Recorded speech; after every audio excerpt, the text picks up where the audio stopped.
Si quelqu'un doit nous accuser de corrompus, c'est les Guinéens d'abord, pas les Occidentaux qui cherchent d'autres intérêts derrière toutes ces attaques. Je remercie tous les Africains, frères et sœurs qui sont derrière moi, qui m'appuient par rapport à toutes ces attaques qu'on reçoit des Occidentaux. On va gagner, parce que de toute façon, on est là pour se battre. Si on est des dirigeants en Afrique, c'est pour ça qu'on est là, on se bat contre les gens qui nous ont pillés pendant des années, qui ont pillé l'Afrique, qui ont vendu nos frères et sœurs, qui les ont traités comme des esclaves. D'ailleurs, ils ne nous ont même pas encore indemnisés. On a plein de cousins, des frères, des gens qu'on ne sait même plus où ils sont aujourd'hui à cause de ces gens-là. Des crimes contre l'humanité qu'ils ont commis sur ce continent. C'est eux qui ont commis le plus d'atrocités dans ce monde et ce sont les premiers qui viennent nous traiter de tous les noms.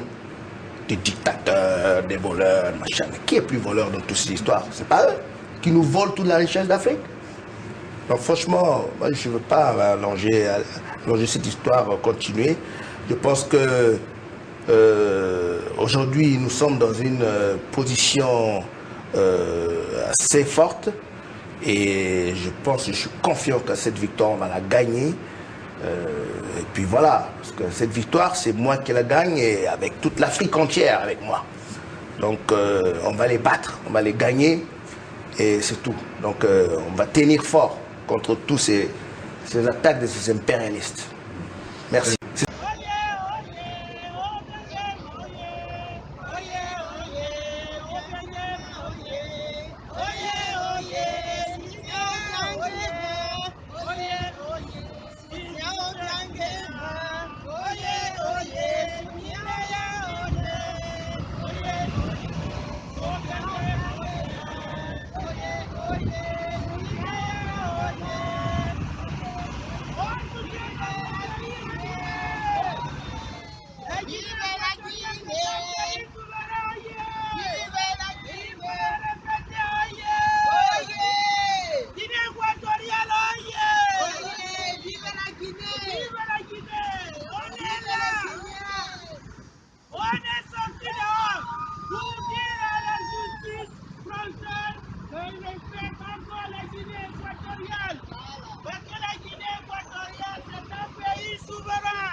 Équatoriale entière, on est là pour dire à la justice française et à tous les opposants guinéens équatoriales et aux associations ONG de laisser la Guinée équatoriale en paix. Parce que la Guinée équatoriale, c'est un pays souverain et il faut arranger ses problèmes tranquillement. Oui. Je ne veux pas les instrumentations de la justice française par les petits groupes de gens qui ne veulent pas aller dans leur pays, aller faire la politique en Guinée équatoriale. Ils viennent faire la politique en Europe. Il faut y aller dans nos pays pour faire la politique là-bas. La politique, ça ne se fait pas en dehors de son pays. Ah, donc, nous, on invite tout le monde à aller dans nos pays, aller faire la politique. C'est pas venir inciter les Blancs pour aller dans nos pays, aller faire les guerres. Parce que quand les gens meurent là-bas, c'est les innocents qui meurent.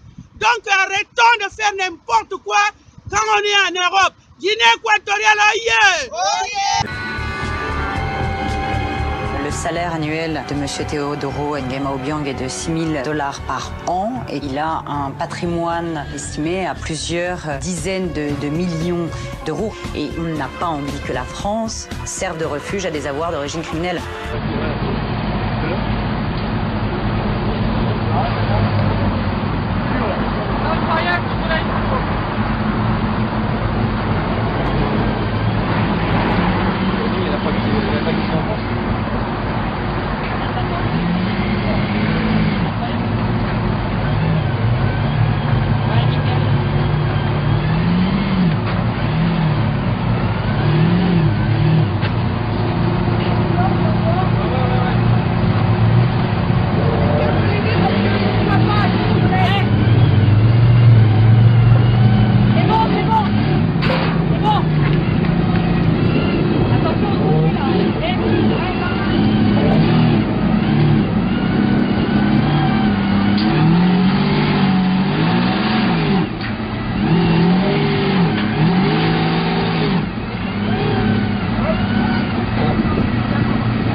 C'est le deuxième plus gros client que nous ayons dans la boutique.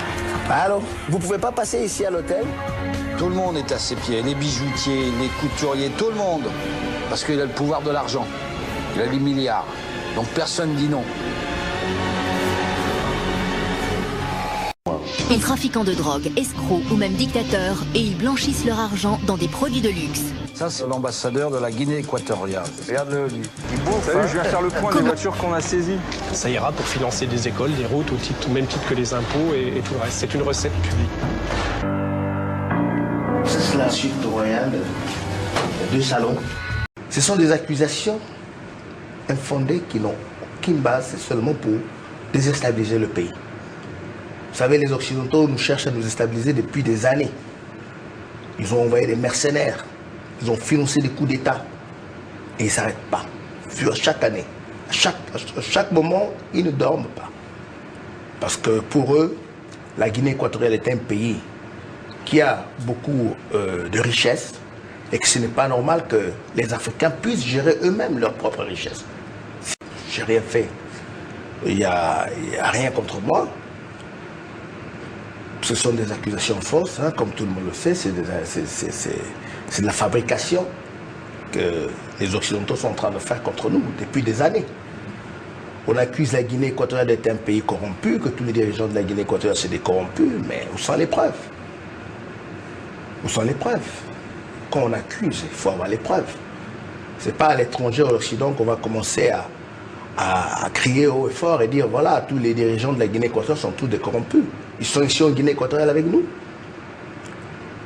Les journalistes français appelés à la hâte pour une conférence de presse de dernière minute organisée par la Guinée équatoriale. Que nous sommes devant une réelle volonté de nuire l'image de Guinée équatoriale en tant qu'État. C'est un vaste complot. En France, puisque nous parlons de la France surtout, la France, il n'y a rien, le dossier il est vide, il n'y a personne qui est mis en examen aujourd'hui. Il n'y a personne qui est mis en examen dans ce dossier. Ce dossier est vide.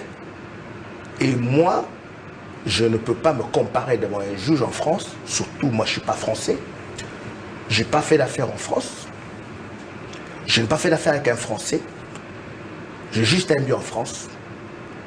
Et c'est tout. Donc, je pense qu'au niveau international, c'est quelque chose qui n'est pas applicable. Hein? Comment aujourd'hui un juge en France peut convoquer un vice-président? C'est comme si le juge de la Guinée équatoriale faisait la même chose. Convoquer le président Hollande pour qu'il vienne se déclarer tous les abus que les compagnies françaises sont en train de faire ici en Guinée équatoriale. Hein? Et s'il ne se présente pas, on lui fait un mandat d'arrêt. C'est la même chose. Donc tout ça, c'est un jeu des ennemis de la Guinée équatoriale. 6 mois après son report, l'ouverture demain à Paris du premier procès dans l'affaire dite des biens mal acquis. Sur le banc des accusés, Théodorine Obiang, le fils aîné du président de Guinée équatoriale, il est accusé de s'être constitué de manière frauduleuse un très gros patrimoine sur le sol français. Un reportage et précision de Karine Barzégar et de Vincent Fayolle. Au cœur de cette affaire dite des biens mal acquis, d'innombrables avoirs saisis en France, chiffrés à plusieurs dizaines de millions d'euros. Un hôtel particulier, 2000 mètres carrés au total dans les beaux quartiers, des dizaines de bolides de luxe et des milliers de bijoux, grands crus, meubles anciens et œuvres d'art. La défense de Théodorine Obiang ne voit pas où est le problème. Selon elle, aucun Guinéen ne s'en est jamais plaint, du moins officiellement. Bien mal acquis, dès lors qu'on ne sait pas quelle est la victime des biens mal acquis, on est bien obligé de constater que faute de victime, c'est une affaire de tentative de raquette judiciaire. C'est moi-même.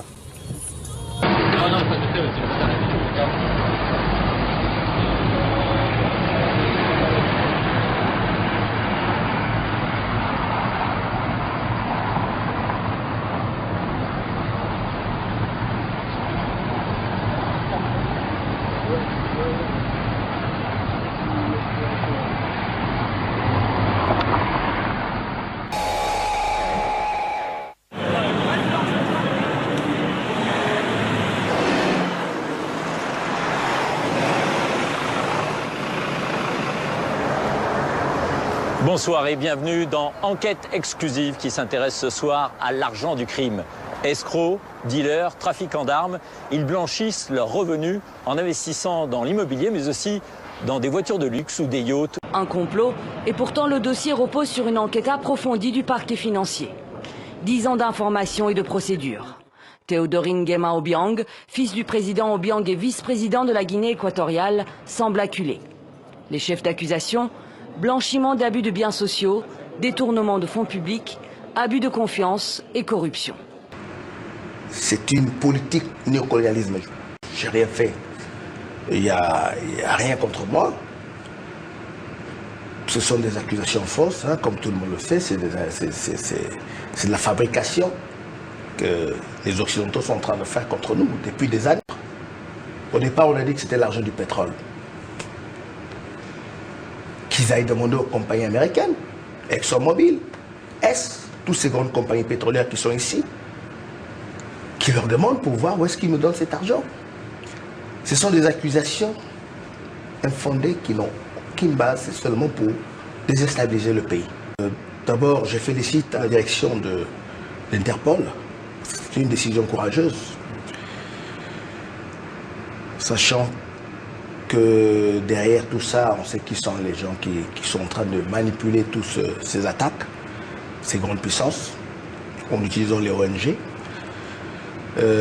C'est une décision courageuse et je pense qu'ils ont fait appliquer le droit et la justice. C'est quelque chose de vraiment...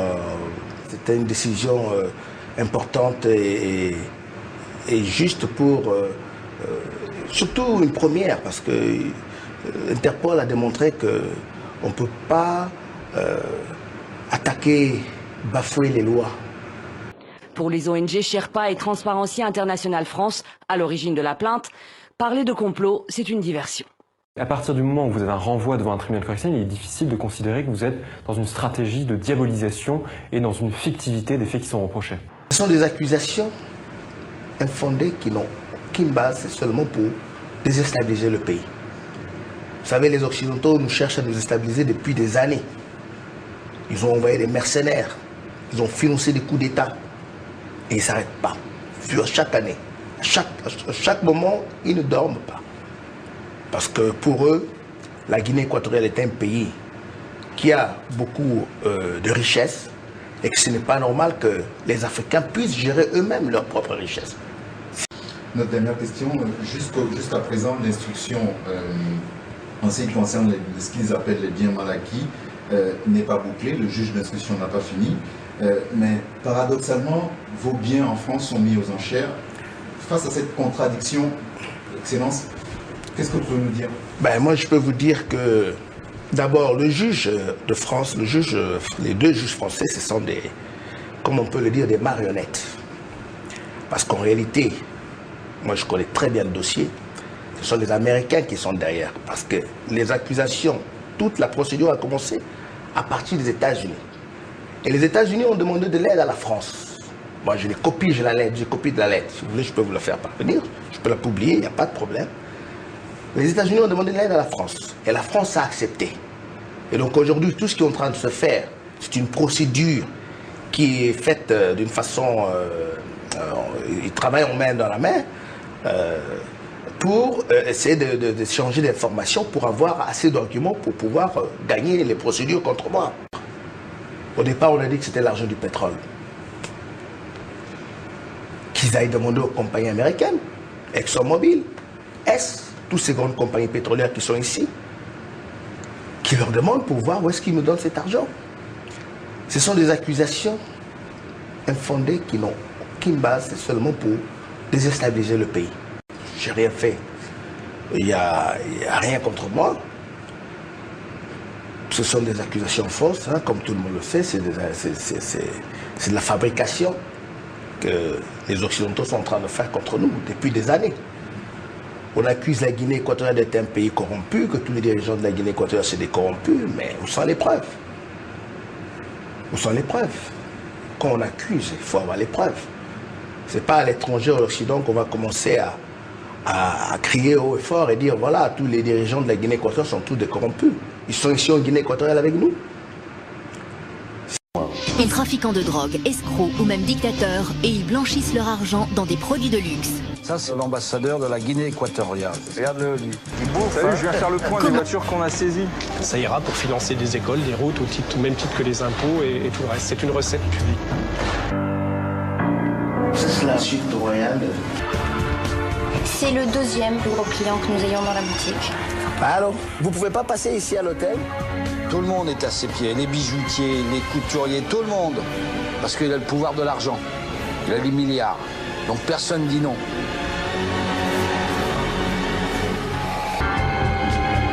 Le salaire annuel de M. Teodoro Nguema Obiang est de $6 000 par an et il a un patrimoine estimé à plusieurs dizaines de millions d'euros. Et il n'a pas envie que la France serve de refuge à des avoirs d'origine criminelle.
Deux salons.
S'il est condamné, Théodorine Obiang encourt jusqu'à 10 ans de prison et au moins 50 millions d'euros d'amende, soit la moitié du patrimoine mobilier et immobilier saisi en France.